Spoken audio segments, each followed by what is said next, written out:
여보, 진짜 일주일 더 늦어지는 거 맞죠? 전화기 너머 아내 서영은의 목소리가 묘하게 들떴습니다. 김태주는 3년 만에 귀국을 코앞에 두고 아내에게 거짓말을 했죠.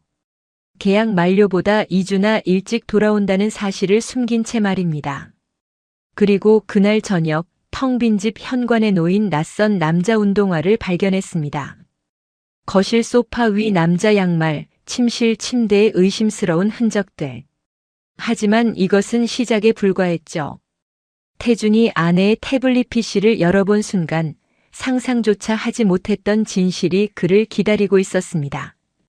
두바이 국제공항 출국장에서 태준은 가방 속 작은 상자를 확인했습니다. 3년치 보너스로 산 다이아몬드 목걸이였죠. 영은이 좋아할 거야. 중동 건설 현장에서 3년을 버틴 이유는 명확했습니다.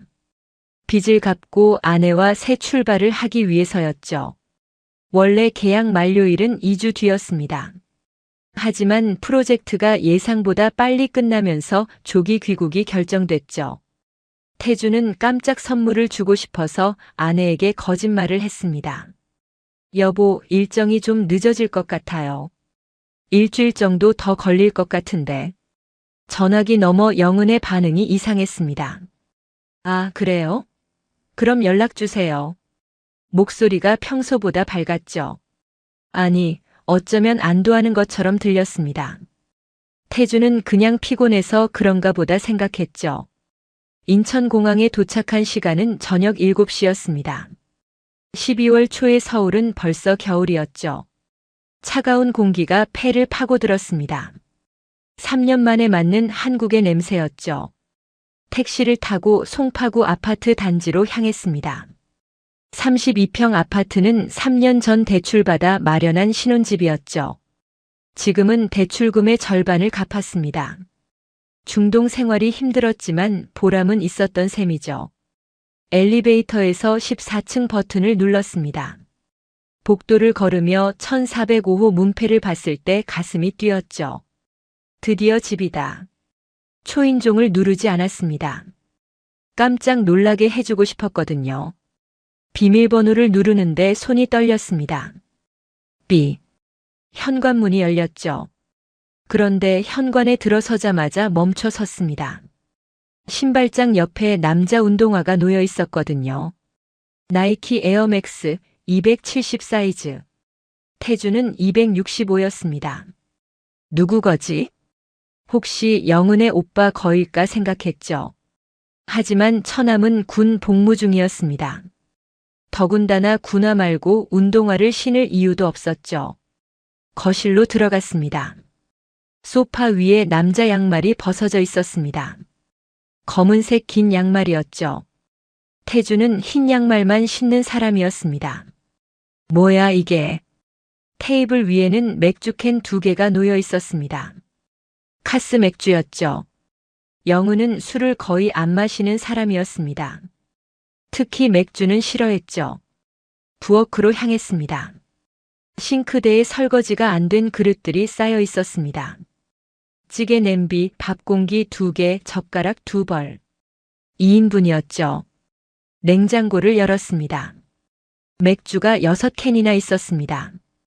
치킨 남은 것도 보였죠. 영은이 싫어하는 매운 양념치킨이었습니다. 침실 문을 열었습니다. 침대 시트가 구겨져 있었죠.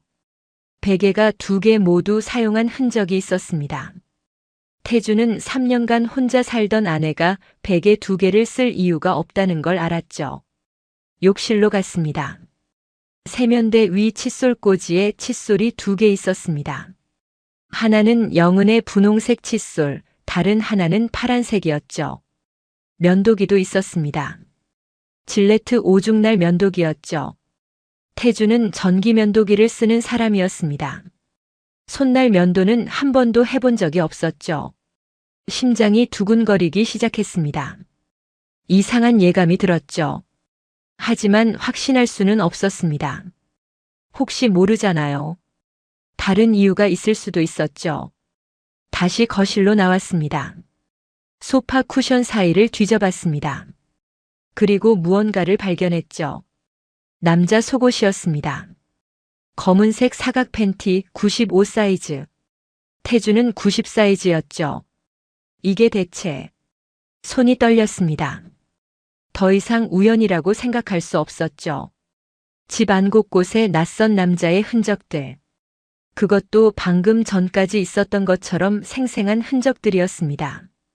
거실 테이블 위에 영은의 태블릿 PC가 놓여 있었습니다. 평소 잠금 설정을 하지 않는 영은의 습관 그대로였죠. 태주는 주저없이 화면을 켰습니다. 메신저 앱이 열려 있었습니다. 대화 목록에서 민호 오빠라는 이름이 보였죠. 가장 최근 대화는 오늘 오후 6시였습니다. 태준이 공항에 도착하기 1시간 전이었죠. 대화방을 열었습니다. 그리고 그 순간 태준의 세계가 무너졌습니다. 오늘 남편한테 전화 왔어. 일주일 더 늦어진대. 영은의 메시지였습니다. 그럼 우리 시간 더 생겼네. 내일 또 올래? 민호라는 남자의 답장이었죠. 응. 근데 흔적 좀 잘 치우자. 깜빡하고 양말 놔두고 갔잖아. 아, 미안. 다음엔 조심할게. 태주는 스크롤을 위로 올렸습니다. 대화 내역이 3개월 전부터 시작됐죠. 오빠 오늘 집에 아무도 없어요? 영은의 메시지였습니다. 응. 와이프 야간 근무고 아들 학교 갔어. 2시에 올래? 알겠어요. 그때 봐요. 손에서 태블릿이 떨어질 뻔했습니다. 태주는 소파에 주저앉았죠. 머릿속이 하얗게 변했습니다. 3년. 3년 동안 중동 사막에서 땀 흘리며 일한 시간. 40도를 넘나드는 더위 속에서 견뎠던 날들. 밤마다 영은 생각하며 견딘 외로움. 그 시간 동안 영은은 다른 남자와 이 집에서 만나고 있었던 겁니다. 더 위로 스크롤을 올렸습니다. 사진들이 나왔죠. 영은과 모르는 남자가 함께 찍은 셀카였습니다. 30대 중반으로 보이는 남자였죠. 키가 크고 잘생긴 얼굴이었습니다. 영은은 그 남자의 어깨에 머리를 기댄 채 웃고 있었죠. 태준이 한 번도 본 적 없는 표정이었습니다. 행복해 보이는 얼굴이었죠. 계속 스크롤을 올렸습니다. 두 사람이 함께 간 여행 사진들이 나왔습니다. 강릉 바닷가, 전주 한옥마을, 제주도 올레길. 3개월 동안 4번이나 여행을 다녀온 것이었죠. 대화 내용은 더 노골적이었습니다. 오늘 진짜 좋았어. 오빠랑 있으면 시간 가는 줄 몰라. 나도. 남편 돌아오면 어떡하지?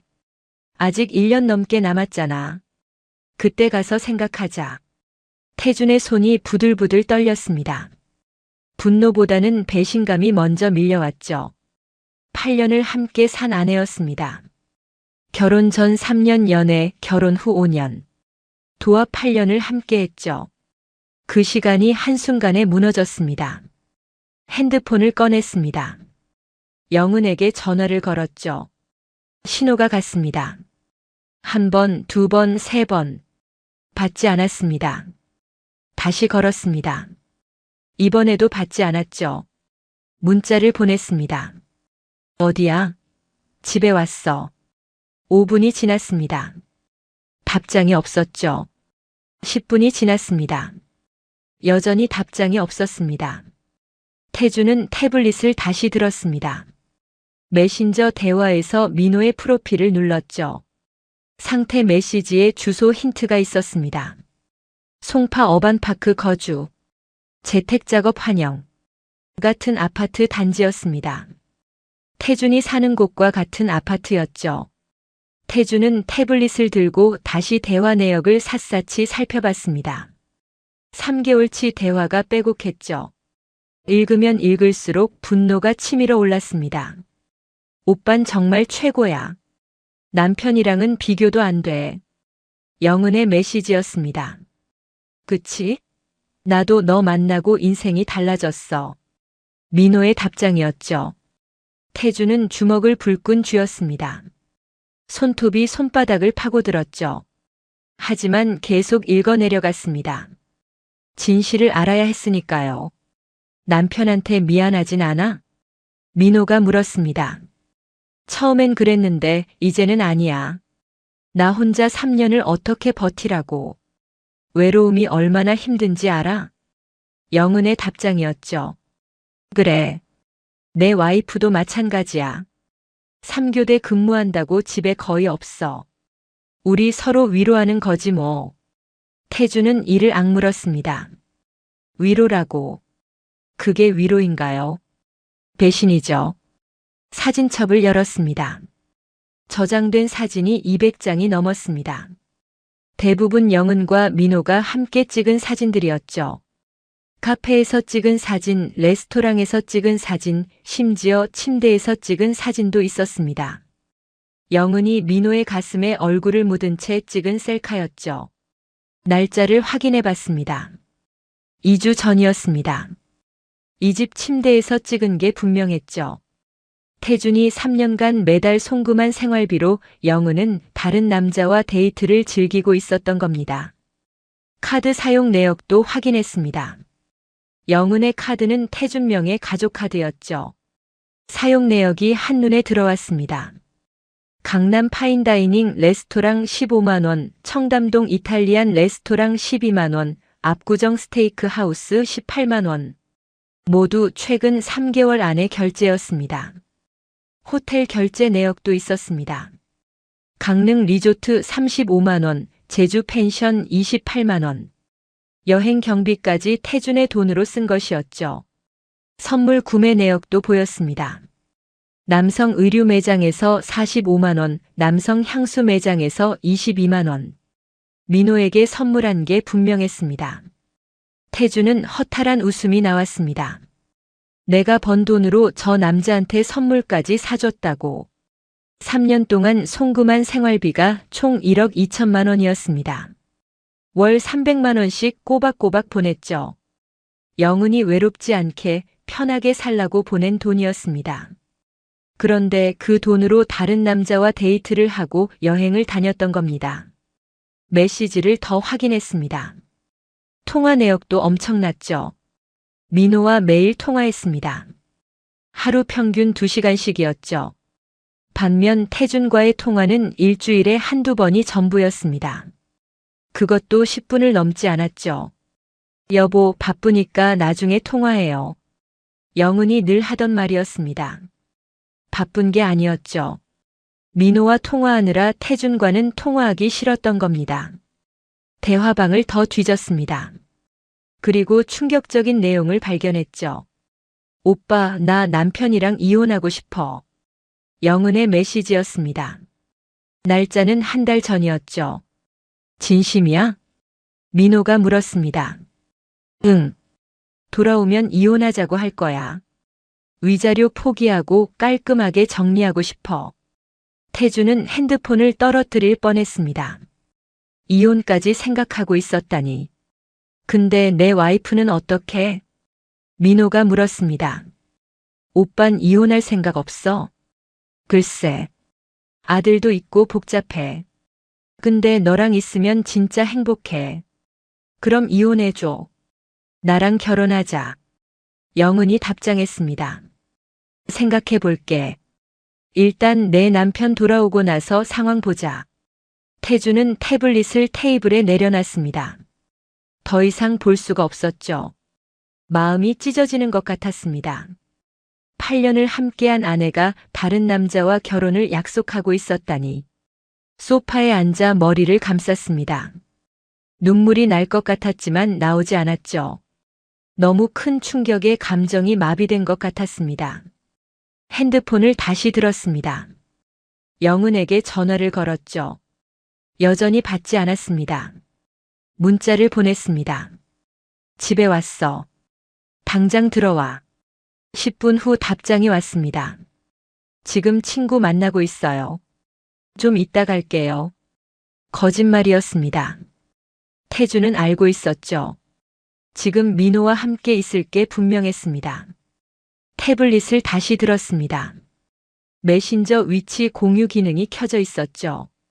영은의 현재 위치가 표시됐습니다. 같은 아파트 단지 아니었습니다. 정확히는 옆동이었죠. 민호의 집에 있는 게 분명했습니다. 태주는 일어섰습니다. 지금 당장 가서 확인하고 싶었죠. 하지만 멈춰 섰습니다. 아니야. 충동적으로 움직이면 안 돼. 심호흡을 했습니다. 마음을 가라앉혀야 했죠.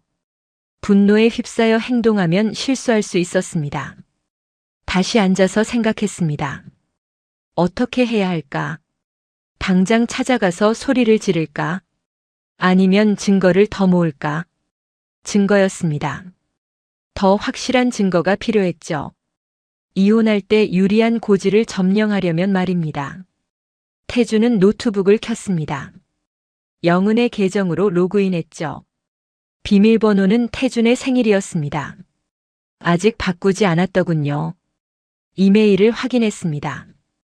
호텔 예약 확인 메일들이 있었습니다. 강릉, 제주, 부산. 총 4번의 여행 기록이었죠. 예약자 명의는 강민호였습니다. 드디어 풀네임을 알았습니다. 클라우드 저장소도 확인했습니다. 사진이 더 많았죠. 태블릿에 없던 사진들이었습니다.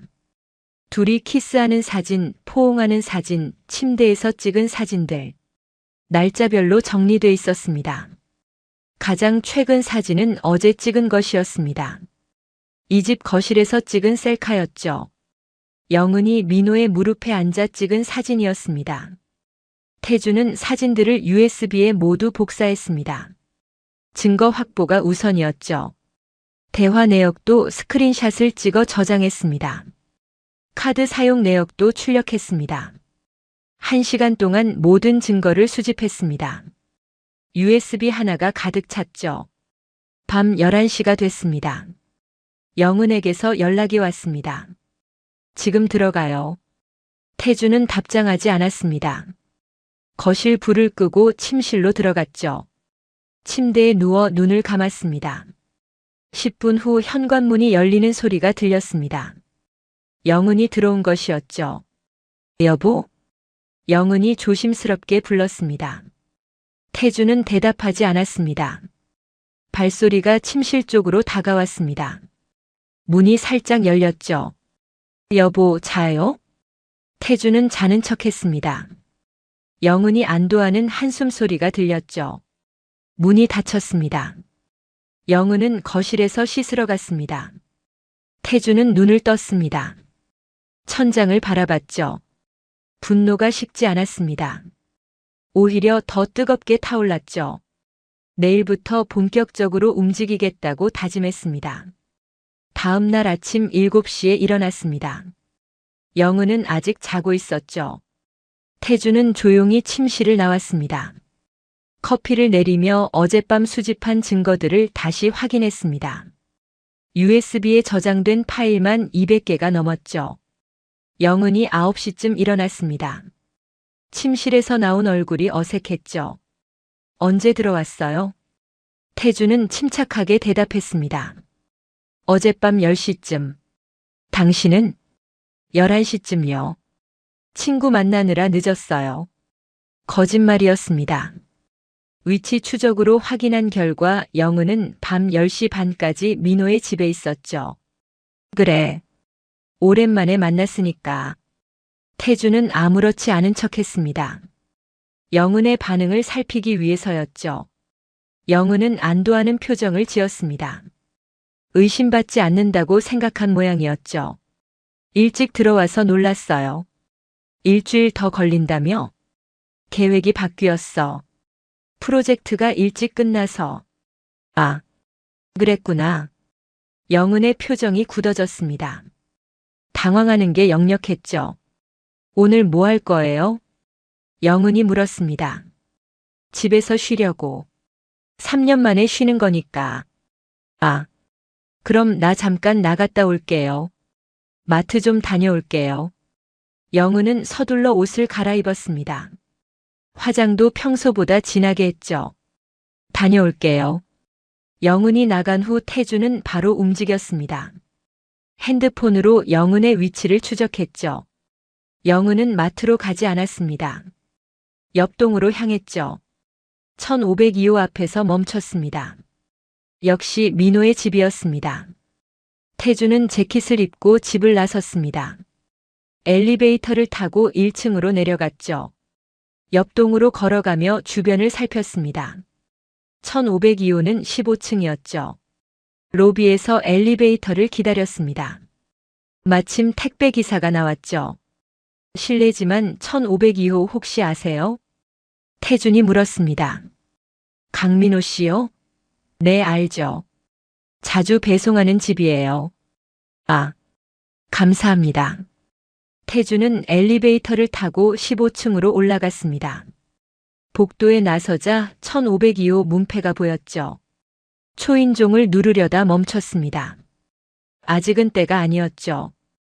더 확실한 증거가 필요했습니다. 계단으로 향했습니다.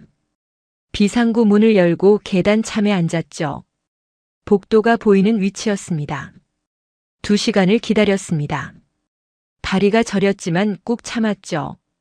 오후 12시쯤 1502호 문이 열렸습니다. 영은이 나왔죠. 머리가 젖어 있었습니다. 화장도 지워진 상태였죠. 옷도 아침에 입고 나간 것과 달랐습니다. 문 앞에서 누군가와 이야기하고 있었습니다. 남자 목소리가 들렸죠. 조심해서 가. 남편 의심하면 안 돼. 알았어. 오빠도 조심해. 영은이 남자와 포옹했습니다. 그리고 입맞춤까지 했죠. 태주는 핸드폰으로 그 장면을 촬영했습니다. 증거 확보였죠. 영은이 엘리베이터를 타고 내려갔습니다. 태주는 조금 더 기다렸죠. 5분 후 1502호에서 남자가 나왔습니다. 쓰레기 봉투를 들고 있었죠. 키 180cm 정도의 남자였습니다. 깔끔하게 빗어넘긴 머리, 운동복 차림이었죠. 얼굴이 잘생겼습니다. 사진에서 본 바로 그 남자였습니다. 강민호였죠. 태주는 핸드폰으로 사진을 찍었습니다. 정면, 측면 모두 찍었죠. 민호가 쓰레기를 버리고 다시 집으로 들어갔습니다. 태주는 계단을 내려왔죠. 1층 우편함을 확인했습니다. 1502호 우편함에 강민호라는 이름표가 붙어 있었죠. 관리사무소로 갔습니다. 죄송한데요. 1502호 강민호 씨 가족 정보 좀 알 수 있을까요? 관리사무소 직원이 의아한 표정을 지었습니다. 개인정보라 함부로 알려드릴 수 없는데요. 제가 같은 직장 동료인데 경조사 관련해서 확인 좀 해야 해서요. 직원이 컴퓨터를 확인했습니다. 세대주 강민호, 배우자 최지혜, 자녀 강준서. 이렇게 3인 가구네요. 감사합니다. 태주는 관리사무소를 나왔습니다. 기혼자였습니다. 그것도 아이까지 있었죠. 집으로 돌아왔습니다. 영은은 아직 안 왔습니다. 아마 마트에 들렀다가 올 모양이었죠. 노트북을 켜서 강민호를 검색했습니다. SNS 계정이 나왔습니다. 프로필을 확인했습니다. 직업은 프리랜서 영상 편집자였죠. 재택근무를 한다고 적혀 있었습니다. 게시물을 살펴봤습니다. 대부분 작업한 영상들이었죠. 가족 사진은 없었습니다. 댓글을 확인했습니다. 여러 여성들이 칭찬 댓글을 달았죠. 오빠 편집 실력 최고예요. 민호 오빠 감사해요. 친근한 말투들이었습니다. 태주는 의심이 들었죠. 혹시 영은만 만나는 게 아닐까? 더 깊이 파고들었습니다. 민호를 팔로우하는 사람 중 기혼 여성으로 보이는 계정들을 확인했죠. 서너 개 계정이 눈에 띄었습니다. 모두 30대 초중반 여성들이었죠. 프로필 사진도 민호와 비슷한 스타일로 찍혀 있었습니다. 의심스러웠죠. 하지만 확실한 건 아니었습니다. 추측일 뿐이었죠. 오후 2시에 영은이 돌아왔습니다. 마트 봉지를 들고 있었죠. 장 봤어요. 수고했어. 태주는 태연하게 받았습니다. 영은의 표정을 살폈죠. 아무렇지 않은 척하지만 눈빛이 불안해 보였습니다. 저녁은 뭐 먹을래요? 아무거나 괜찮아. 그날 저녁 영은이 준비한 식사를 하며 태주는 관찰했습니다. 영은의 행동 하나하나를 말이죠. 밥을 먹으면서도 핸드폰을 자주 확인했습니다. 누군가 메시지가 온 모양이었죠. 화장실 간다며 자리를 뜬 적도 있었습니다. 아마 민호와 연락하는 것 같았죠. 식사 후 영은이 설거지를 하는 동안 태주는 영은의 핸드폰을 슬쩍 봤습니다. 잠금이 걸려 있었죠. 비밀번호를 눌러봤습니다. 태준의 생일이었죠. 열렸습니다. 메시지를 확인했습니다. 민호와의 대화가 있었죠. 남편 의심 안 해? 아니, 아무것도 모르는 것 같아. 다행이다. 조심하자. 응. 내일 또 올게. 내일도 만날 계획이었습니다. 태주는 핸드폰을 제자리에 놨습니다. 영은이 설거지를 마치고 나왔죠. 피곤해요. 먼저 잘게요. 그래. 푹 쉬어. 영은이 침실로 들어갔습니다. 태주는 거실에 남았죠. 노트북을 다시 켰습니다. 민호의 부인 최지혜를 검색했습니다. 간호사라는 정보는 확인했죠. 근무하는 병원도 찾았습니다. 강남의 큰 종합병원이었습니다. 3교대 근무를 한다고 했죠. 내일 병원에 가봐야겠다고 생각했습니다. 다음 날 아침 태주는 일찍 일어났습니다. 영은은 아직 자고 있었죠. 운동 좀 하고 올게. 태주는 운동복을 입고 나갔습니다. 하지만 헬스장으로 가지 않았죠. 강남의 그 종합병원으로 향했습니다. 9시에 도착했죠. 안내 데스크에서 물었습니다. 최지혜 간호사님 계신가요? 잠시만요. 직원이 확인했습니다. 지금 근무 중이신데요. 어떤 일로 오셨나요? 개인적인 일인데요. 잠깐만 뵐 수 있을까요? 지금은 업무 중이라 어려우실 것 같은데요. 퇴근 시간이 3시예요. 알겠습니다. 감사합니다. 태주는 병원 앞 카페에서 기다렸습니다. 3시까지 6시간이었죠. 책을 읽으며 시간을 보냈습니다. 정확히는 책장만 넘기며 시간을 때웠죠. 오후 3시 10분에 병원 정문으로 나오는 여성을 봤습니다. 간호사 복장이었죠. 키 165cm 정도, 단발머리에 깔끔한 인상이었습니다. SNS에서 본 최지혜가 맞았죠. 태주는 다가갔습니다. 최지혜 간호사님이신가요? 지혜가 놀라며 돌아봤습니다. 네, 맞는데요. 누구세요? 제가 드릴 말씀이 있어서요. 잠깐 시간 내주실 수 있으실까요? 무슨 일이신데요?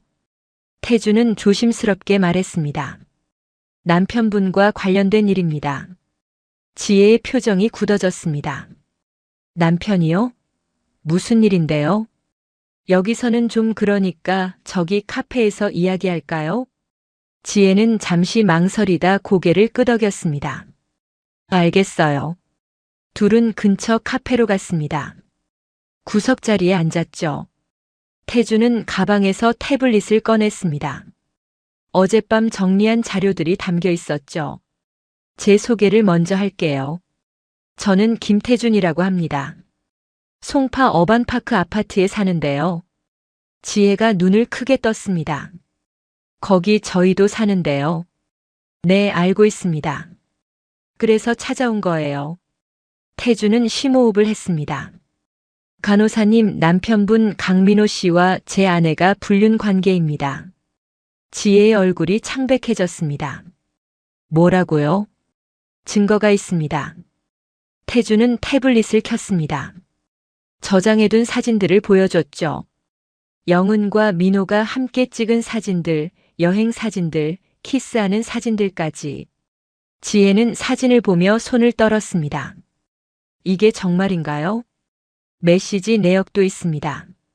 태주는 대화 내역을 보여줬습니다. 3개월치 대화였죠. 지혜는 화면을 보며 눈물을 흘렸습니다. 믿을 수가 없네요. 저도 어제 알았습니다.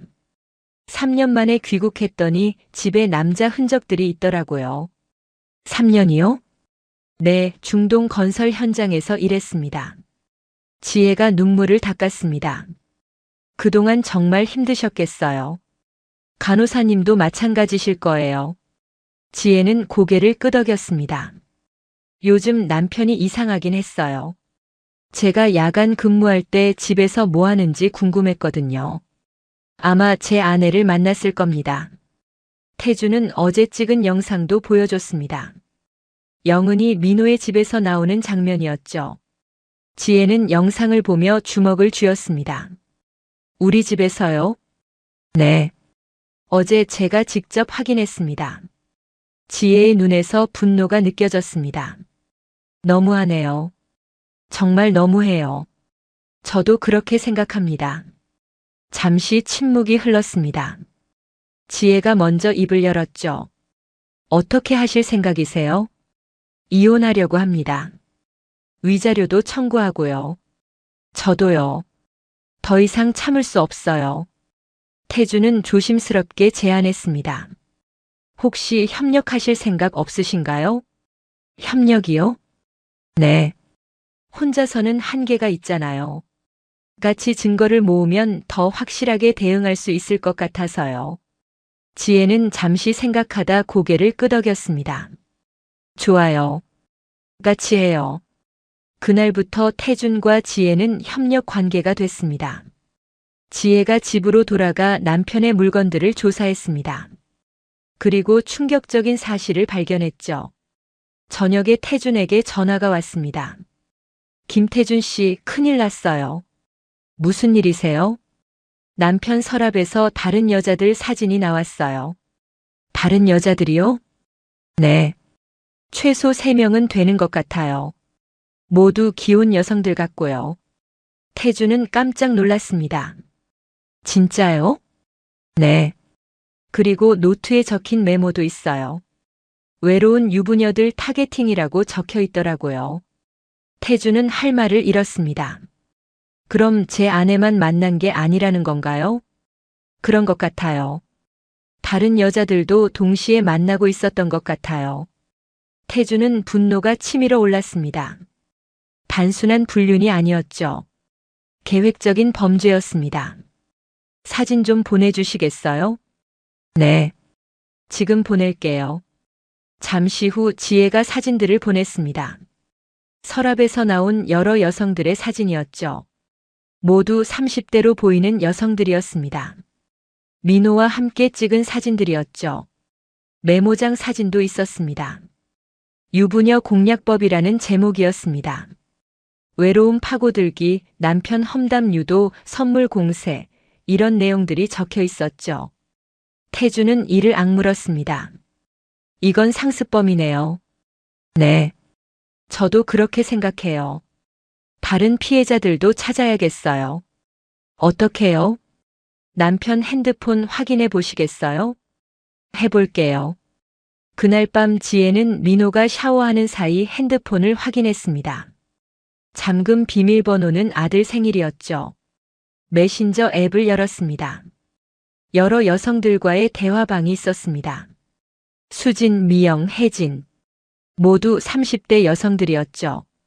수진과의 대화를 열었습니다. 오빠 오늘 남편 출장 가요. 올 수 있어요? 미영과의 대화도 비슷했습니다. 오빠 보고 싶어요. 언제 만나요? 혜진과의 대화는 더 노골적이었습니다. 오빠랑 있으면 남편 생각 안 나요. 사랑해요. 지혜는 손이 떨렸습니다. 영은 외에도 최소 3명의 여성을 동시에 만나고 있었던 겁니다. 사진첩도 확인했습니다. 각 여성들과 찍은 사진이 폴더별로 정리돼 있었죠. 수진 폴더, 미영 폴더, 혜진 폴더, 영은 폴더. 깔끔하게 분류돼 있었습니다. 마치 사업하듯 관리하고 있었던 겁니다. 메모장도 확인했습니다. 각 여성들의 정보가 적혀 있었죠. 수진 32세, 남편 해외 근무, 외로움 많음, 선물 좋아함. 미영 35세, 남편 야근 많음, 관심 필요, 칭찬에 약함. 혜진 33세, 남편과 갈등, 이혼 고민 중 공감 필요. 영은 34세, 남편 3년 해외, 극도로 외로움, 재혼 가능성. 지혜는 핸드폰을 내려놨습니다. 더 이상 볼 수가 없었죠. 샤워를 마친 민호가 나왔습니다. 뭐해? 아무것도. 그냥 쉬는 중. 지혜는 태연한 척했습니다. 하지만 마음속으로는 분노가 끓어올랐죠. 다음 날 아침 지혜는 태준에게 연락했습니다. 만나서 이야기해요. 중요한 게 있어요. 둘은 카페에서 만났습니다. 지혜가 어젯밤 찍어둔 사진들을 보여줬죠. 이거 봐요. 다른 여자들도 있어요. 태준은 사진들을 보며 경악했습니다. 최소 3명이네요. 네. 그리고 각자 정보까지 정리해뒀어요. 완전히 계획적이에요. 이건 범죄 수준인데요. 맞아요. 고소할 수도 있을 것 같아요. 태준은 생각에 잠겼습니다. 다른 피해자들을 찾아야 할 것 같아요. 어떻게요? 핸드폰에 번호가 있잖아요. 연락해봐요.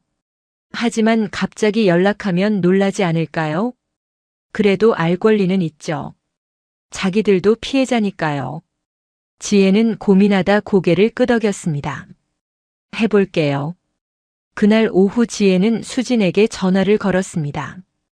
여보세요? 낯선 목소리였습니다. 혹시 수진 씨 맞으신가요? 네, 맞는데요. 누구세요? 저는 최지혜라고 합니다. 강민호의 아내인데요.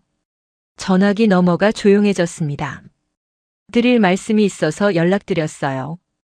시간 되시면 만날 수 있을까요? 무슨 일이신데요? 직접 만나서 말씀드리는 게 좋을 것 같아서요. 수지는 잠시 망설이다 대답했습니다. 알겠어요. 어디서 만날까요? 홍대 쪽 카페로 올 수 있으세요? 네. 내일 오후에 갈게요. 다음 날 오후 수진을 만났습니다. 32세로 보이는 여성이었죠. 깔끔한 인상이었습니다. 지혜는 직접적으로 말했습니다. 제 남편이 당신과 불륜 관계라는 걸 알고 있어요. 수진의 얼굴이 창백해졌습니다. 어떡해요? 증거가 있어요. 지혜는 핸드폰에 저장해둔 사진들을 보여줬습니다. 수진은 사진을 보며 고개를 떨궜습니다. 죄송해요. 혼자만 만난 게 아니에요. 다른 여자들도 있어요. 뭐라고요? 지혜는 다른 여성들의 사진도 보여줬습니다. 수지는 충격받은 표정이었습니다. 저만 특별한 줄 알았는데 그 사람은 여러 명을 동시에 만나고 있었어요. 계획적으로요. 수진이 눈물을 흘렸습니다. 저도 속은 거네요. 당신도 피해자예요. 수지는 눈물을 닦으며 물었습니다. 다른 사람들도 알고 있나요? 지금 연락 중이에요. 저도 도울게요. 그 사람 용서 못해요. 그렇게 수진도 동맹에 합류했습니다. 같은 방법으로 미영과 혜진도 만났습니다. 둘 다 같은 반응이었죠. 자신만 특별한 줄 알았다가 여러 명 중 하나였다는 사실에 분노했습니다. 일주일 후 5명이 모였습니다. 태준, 지혜, 수진, 미영, 혜진. 모두 민호의 피해자들이었죠. 태준이 입을 열었습니다. 우리 모두 속았습니다. 강민호는 계획적으로 유부녀들을 노렸어요. 수진이 말했습니다.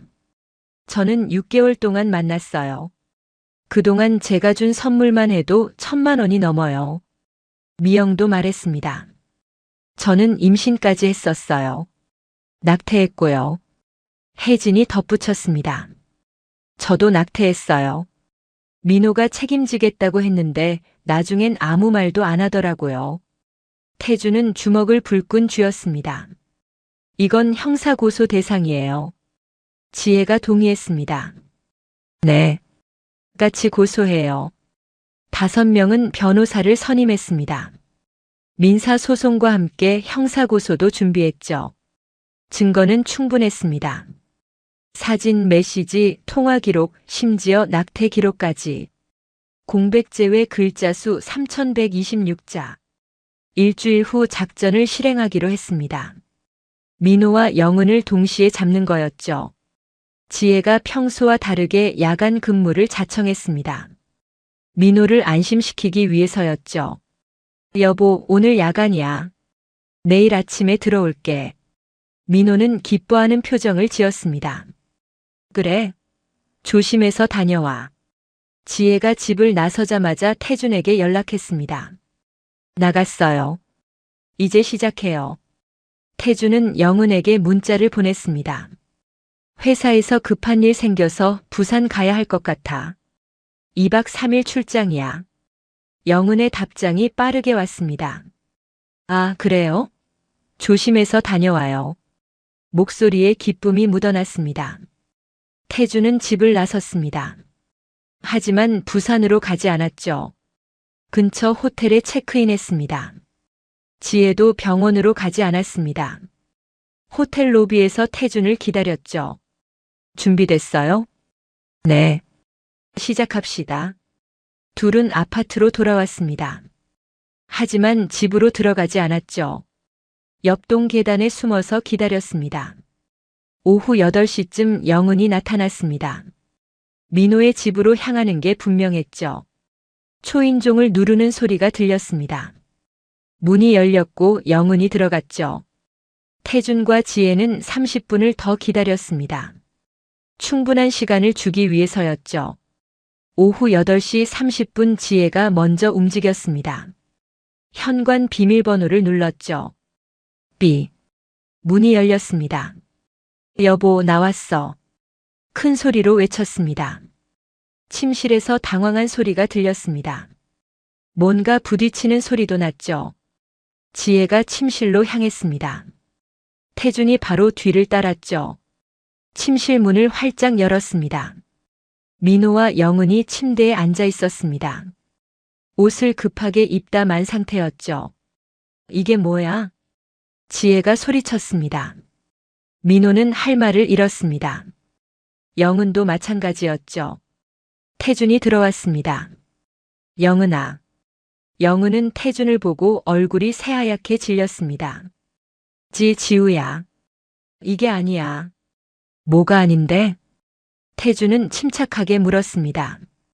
이미 예상했던 장면이었죠. 민호가 변명하려 했습니다. 여보, 오해야. 그냥 이야기하다가. 이야기?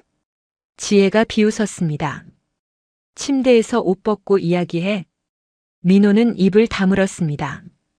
태준이 핸드폰을 꺼냈습니다. 다 녹음했어. 그리고 사진도 찍었고. 민호와 영은의 표정이 절망으로 변했습니다. 지혜도 핸드폰을 꺼냈습니다. 그리고 이거 봐. 다른 여자들도 있어. 지혜는 수진, 미영, 혜진의 사진을 보여줬습니다. 민호의 얼굴이 창백해졌습니다. 영은도 충격받은 표정이었습니다. 나만 만난 거 아니었어? 당연하지. 지혜가 냉소를 지었습니다. 넌 여러 명 중 하나였어. 영은이 민호를 쳐다봤습니다. 오빠가 날 사랑한다고 했잖아. 사랑? 태준이 끼어들었습니다. 다른 여자들한테도 똑같이 말했을 거야. 민호는 아무 말도 하지 못했습니다. 할 말이 없었죠. 태준이 서류 봉투를 꺼냈습니다. 이혼 협의서야. 서명해. 영은에게 내밀었습니다. 영은은 떨리는 손으로 서류를 받았습니다. 위자료는 3억. 재산 분할은 82로 내가 가져갈 거야. 영은이 고개를 떨궜습니다. 지혜도 서류를 꺼냈습니다. 나도 이혼할 거야. 그리고 아들 양육권은 당연히 내가 가져가고. 민호가 항의했습니다. 양육권은 안 돼. 내가 뭔데? 지혜가 소리쳤습니다. 넌 아빠 자격도 없어. 민호는 말을 잇지 못했습니다. 태준이 추가로 서류를 꺼냈습니다. 그리고 형사고소도 들어갈 거야. 형사고소? 민호가 놀라서 물었습니다. 응. 다른 피해자들이 4명 더 있거든. 모두 낙태까지 했어. 민호의 얼굴이 흑빛으로 변했습니다. 낙태 유도죄로 고소할 거야. 준비해.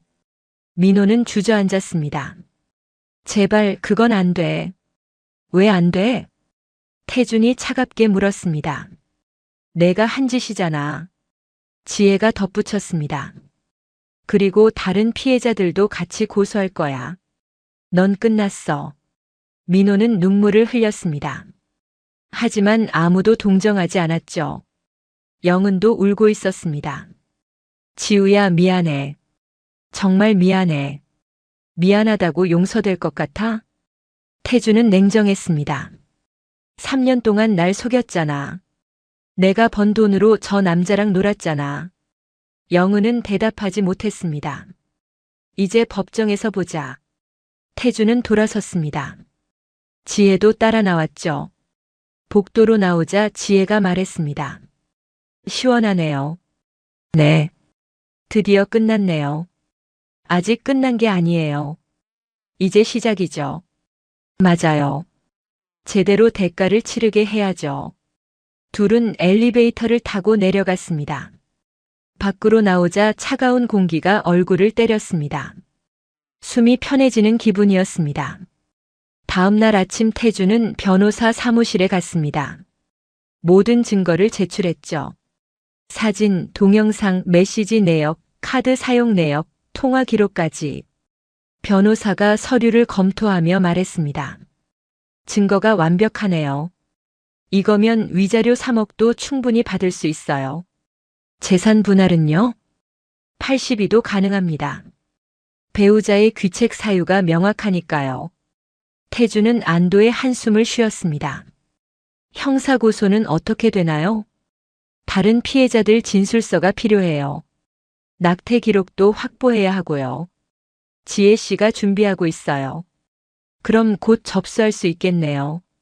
며칠 후 수진, 미영, 혜진이 진술서를 제출했습니다. 낙태 기록도 함께요. 병원에서 발급받은 진단서였습니다. 날짜와 시술 내용이 명확히 기록돼 있었죠. 경찰서에 고소장을 접수했습니다. 낙태 유도죄와 사기죄로요. 민호는 일주일 후 경찰에 소환됐습니다. 조사는 하루 종일 진행됐죠. 저녁이 돼서야 나왔습니다. 얼굴이 초췌했습니다. 변호사와 함께 나왔지만 표정은 어두웠죠. 민호의 몰락은 빨랐습니다. 고소 사실이 언론에 알려졌습니다. 기사가 쏟아졌죠. 프리랜서 영상 편집자 유부녀 5명과 동시 불륜. 낙태 유도까지 계획적 범행 정황. 클라이언트들이 계약을 해지했습니다. SNS도 폐쇄됐죠. 수입이 끊겼습니다. 아파트 월세도 못 낼 지경이 됐죠. 지혜는 이혼 소송을 진행했습니다. 양육권은 당연히 지혜가 가져갔죠. 재산 분할도 유리하게 됐습니다. 73으로 지혜가 더 많이 가져갔죠. 민호는 아파트에서 쫓겨났습니다. 고시원으로 이사했죠. 영은도 비참했습니다. 고향 친구들이 등을 돌렸습니다. 소문이 퍼진 거였죠. 일자리도 구하기 어려웠습니다. 불륜녀라는 낙인이 찍혔으니까요. 부모님도 실망했습니다. 연락도 끊었죠. 영은은 작은 원룸으로 이사했습니다. 혼자 살기에도 빠듯한 곳이었죠. 아이러니하게도 민호와 영은의 관계는 끝났습니다. 법적 문제가 터지자 서로를 원망했죠. 내 때문에 내 인생이 망가졌어. 민호가 영은에게 소리쳤습니다. 내 탓이야? 내가 다른 여자들도 만났잖아. 영은이 되받아쳤습니다. 넌 그것도 몰랐잖아. 바보같이. 민호가 비웃었습니다. 사랑한다고 했잖아. 영은이 울먹였습니다. 그건 진심이었어. 근데 넌 아니었잖아. 민호는 돌아섰습니다. 다시는 연락하지 말자고 했죠. 결국 사랑이라 믿었던 건 욕망일 뿐이었습니다. 2개월 후 1차 공판이 열렸습니다. 태준과 지혜, 수진, 미영, 혜진 모두 출석했죠. 민호는 변호사와 함께 왔습니다. 얼굴이 많이 야위어 있었죠. 이어서 끝까지 마무리할게요. 공백 제외 글자수 3040자. 검사가 공소장을 읽었습니다. 피고인 강민호는 2년 동안 기혼 여성 5명을 상대로 반복적으로 부정행위를 저질렀으며 이 중 2명에게 임신 중절을 요구해 정신적, 육체적 고통을 가했습니다. 법정은 조용했습니다. 모두가 검사의 입에 집중하고 있었죠. 민호 측 변호사가 반박했습니다. 피고인은 진심으로 반성하고 있습니다. 일부 피해자와는 상호 합의하에 교제한 부분도 있고요. 태준이 속으로 씁쓸하게 웃었습니다. 합의라니요. 거짓말이었죠. 재판부가 물었습니다. 피고인 할 말 있습니까? 민호가 고개를 들었습니다. 눈에 눈물이 고여 있었죠. 죄송합니다. 순간의 실수였습니다. 재판장이 눈썹을 찌푸렸습니다. 순간의 실수라 하기에는 기간이 너무 깁니다. 그리고 피해자도 여러 명입니다. 민호는 다시 고개를 숙였습니다. 더 이상 할 말이 없어 보였죠. 증인 신문이 이어졌습니다. 먼저 수진이 증인석에 올랐습니다. 수진이 침착하게 말했습니다. 처음에는 미혼인 줄 알았습니다. 나중에 유부남이라는 걸 알았지만 이미 감정이 깊어져 있어서 헤어지기 힘들었습니다. 그런데 다른 여자들이 있다는 걸 알고 모든 게 깨졌어요. 미영이 증언했습니다. 임신 사실을 알리자 책임지겠다고 했습니다.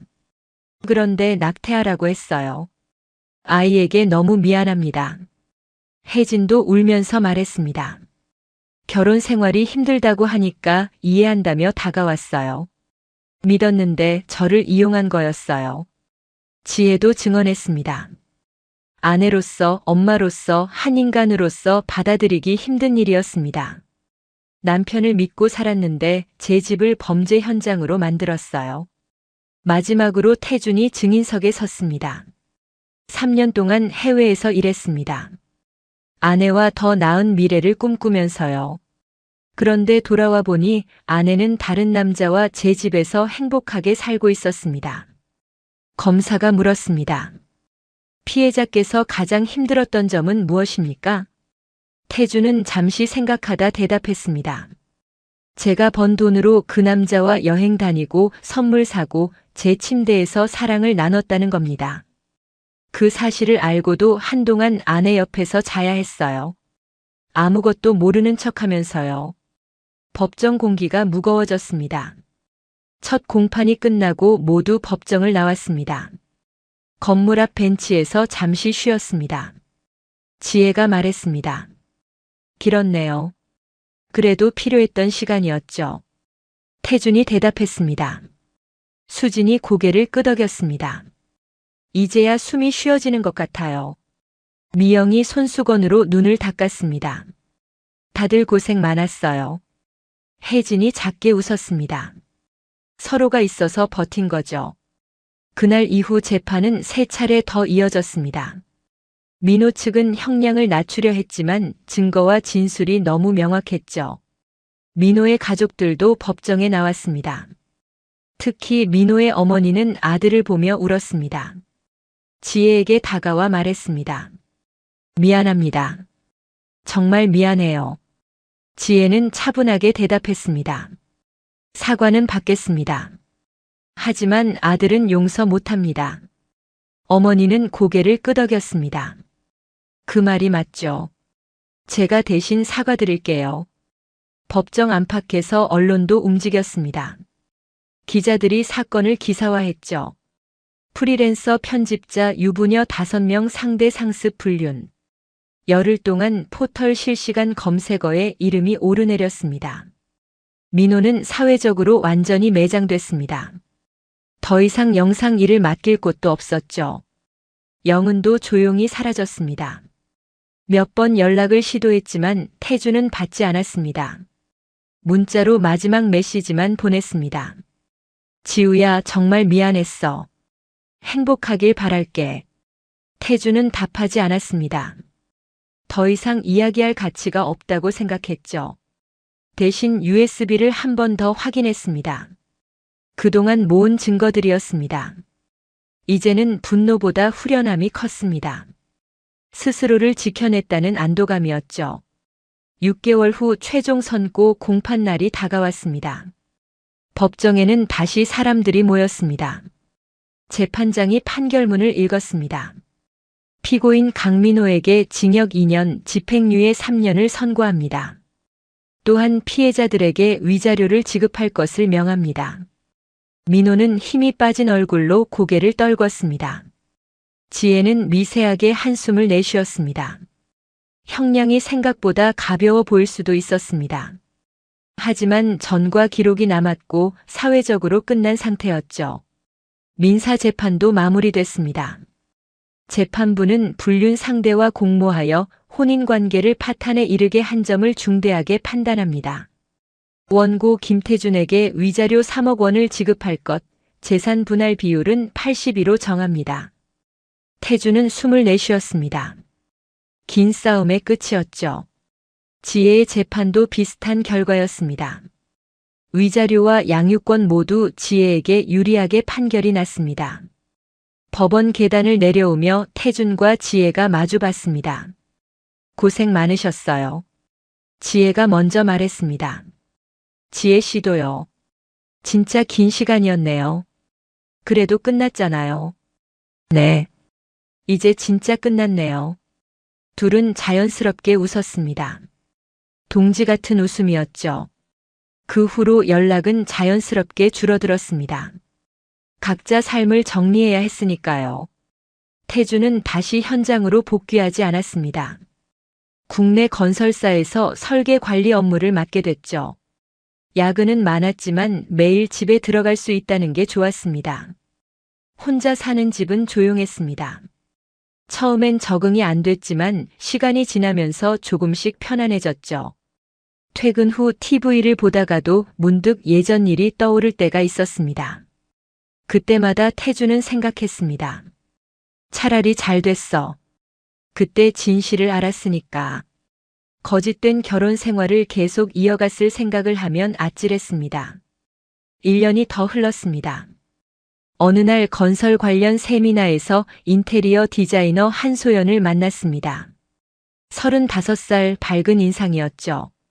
현장 설명회 자리에서 자연스럽게 대화를 나누게 됐습니다. 현장 공사는 항상 변수투성이죠. 소연이 웃으며 말했습니다. 그러게요. 설계대로 되는 일이 거의 없죠. 둘은 일 이야기를 하다 연락처를 주고받았습니다. 몇 번 함께 프로젝트를 진행하면서 가까워졌죠. 어느 날 소연이 물었습니다. 혹시 결혼은 안 하셨어요? 태준은 잠시 망설이다 솔직하게 말했습니다. 했었어요.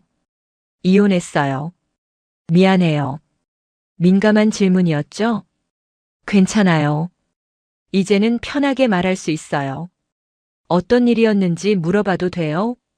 태준은 잠시 숨을 고르고 과거를 들려줬습니다. 중동에서의 3년 귀국날의 충격, 민호와 영은 소송까지. 소연은 조용히 듣고 있었습니다. 힘드셨겠어요. 그때는 그랬죠. 지금은 안 그래요. 잘하신 것 같아요. 소연이 단단한 눈빛으로 말했습니다. 거짓말하는 사람과는 같이 못 살죠. 특히 결혼은 더 그렇잖아요. 그 말에 태준의 마음이 조금 가벼워졌습니다. 몇 달 후 둘은 연인이 됐습니다. 조심스럽게 시작한 관계였죠. 태준은 예전과 달리 서두르지 않았습니다. 작은 일에도 솔직하게 대화했고 소연도 마찬가지였죠. 어느 날 소연이 말했습니다. 나도 예전에 배신당한 적 있어요. 결혼은 아니었지만. 그래요? 네. 그래서 알아요. 믿음이 깨지는 게 얼마나 무서운지. 그래서 그런지 태준과 소연은 더 솔직했습니다. 숨기는 게 없었죠. 1년의 연애 끝에 둘은 결혼을 결심했습니다. 양가 부모님께도 솔직히 과거를 이야기했습니다. 태준 어머니가 말했습니다. 이미 끝난 일이니 더는 붙잡지 말자. 지금 행복하면 됐다. 결혼식 날 지혜에게서 축하 메시지가 왔습니다. 새로운 시작 축하해요. 이제는 웃는 일만 있으시길 바랄게요. 태주는 답장을 보냈습니다. 고맙습니다.